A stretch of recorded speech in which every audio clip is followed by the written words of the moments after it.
राधे कृष्णा मित्रों, आज है देवशयनी एकादशी।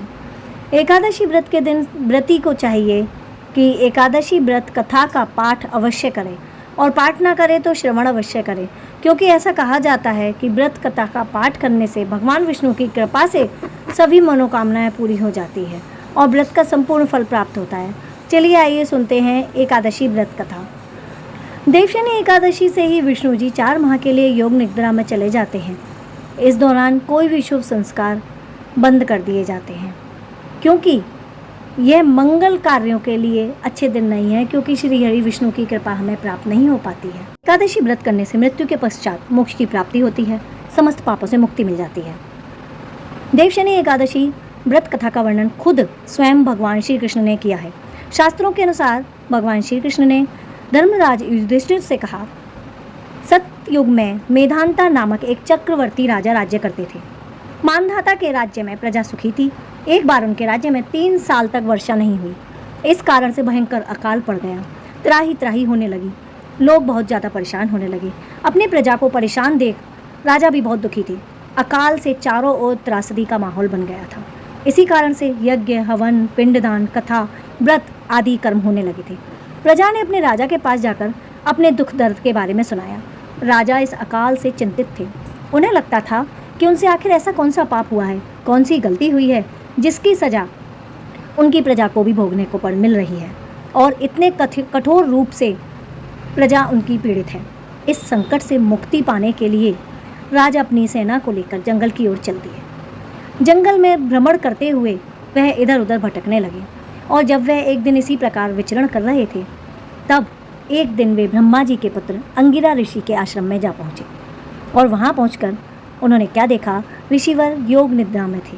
ऋषिवर ने राजा का कुशलक्षेम पूछा और जंगल में आने के कारण के बारे में जाना। राजा ने हाथ जोड़कर कहा कि मैं पूरी निष्ठा से धर्म का पालन करता हूँ, फिर भी राज्य की ऐसी हालत क्यों है, यहाँ अकाल क्यों पड़ा हुआ है, मेरी प्रजा इतनी दुखी है कि चारों तरफ त्राही त्राही हो रही है, कृपया इसका समाधान करें। राजा की बात सुनकर महर्षि अंगिरा ने कहा कि यह सतयुग है। इस युग में छोटे से पाप का भी भयंकर दंड प्राप्त होता है। महर्षि अंगिरा ने राजा मानधाता को आषाढ़ माह के शुक्ल पक्ष की एकादशी का व्रत करने की सलाह दी और महर्षि ने कहा कि इस व्रत के प्रभाव से तुम्हारे समस्त पापों का नाश अवश्य ही हो जाएगा और तुम्हारी प्रजा सुखी हो जाएगी, चारों तरफ हरियाली छा जाएगी और वर्षा अवश्य ही होगी। महर्षि अंगिरा के निर्देशानुसार राजा अपने राज्य में लौट आए और उन्होंने चारों वर्णों सहित अर्थात अपनी प्रजा की सभी जातियों के साथ, समस्त लोगों के साथ पद्मा एकादशी अर्थात देवशयनी एकादशी का विधि विधान पूर्वक बड़ी श्रद्धा से व्रत किया, जिसके बाद राज्य में इतनी वर्षा हुई, मूसलाधार वर्षा। भगवान विष्णु की कृपा से उनके यहाँ वर्षा हुई और चारों तरफ सुख शांति फैल गई।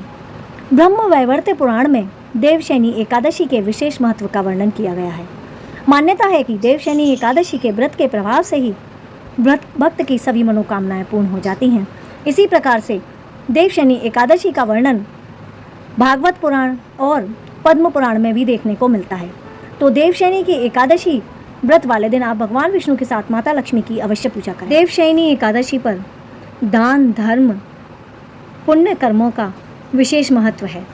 इस दिन भगवान विष्णु के निमित्त जो भी दान आदि किया जाता है, उससे मनुष्य को बहुत पुण्य प्राप्त होता है। और जैसा कि आप और हम सभी जानते हैं कि आज से ही विष्णु भगवान पाताल लोक में जाकर शयन करते हैं और 4 महीने के लिए पृथ्वी का समस्त कार्यभार भगवान शिव के हाथों में सौंप जाते हैं, जिसके कारणवश इस सृष्टि का संपूर्ण चक्र भगवान भोलेनाथ ही चलाते हैं। आप याद रखें कि इस दिन आपको व्रत के दिन आलू, साबूदाना, शकरकंद, कुटू के आटे, काली मिर्च, फल, दूध, दही आदि का सेवन करना चाहिए। सेंधा नमक खाना चाहिए और भगवान विष्णु को पंचामृत का भोग लगाकर सेवन करना चाहिए, जिससे भगवान का भोग लगाया जा सके।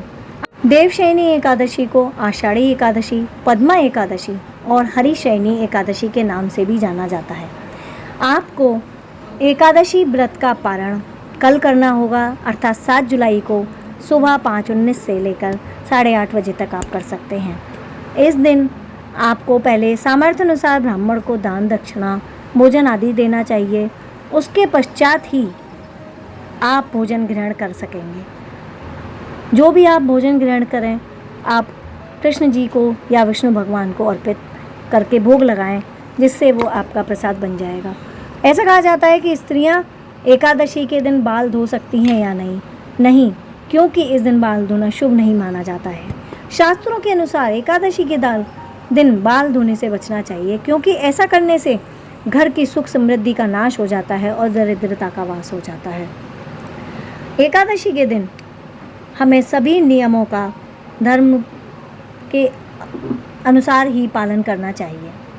व्रत में आप मूंगफली खा सकते हैं और सदाचार ब्रह्मचर्य का पालन करें। भगवान विष्णु के ओम नमो भगवते वासुदेवाय मंत्र का जाप अवश्य करें और उनका ध्यान करते रहें।